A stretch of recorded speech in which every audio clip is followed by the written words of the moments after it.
Jordanian riot police on Friday forcibly dispersed hundreds of pro-Palestinian protesters trying to reach a bridge that leads to the Israeli-occupied West Bank.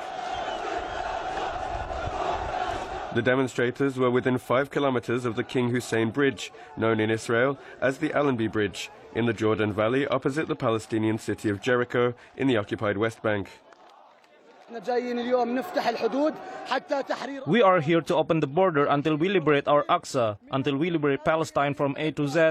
We as Jordanian people are gathering here now in order to liberate Al-Aqsa, liberate Palestine. We don't want to send messages to our government. We don't want to send messages to Arab leaders. We are Arab and Muslim nations demanding to open the border now. We want to pray in Al-Aqsa. We want to die at Al-Aqsa.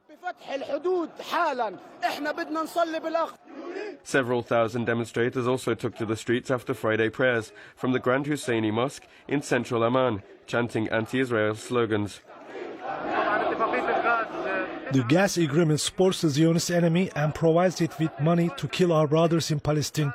This is shame on our government and our country. This agreement should be down along with the Wadi Arab agreement and expel the Zionist ambassador from Jordan. Most of Jordan's 10 million citizens are of Palestinian origin.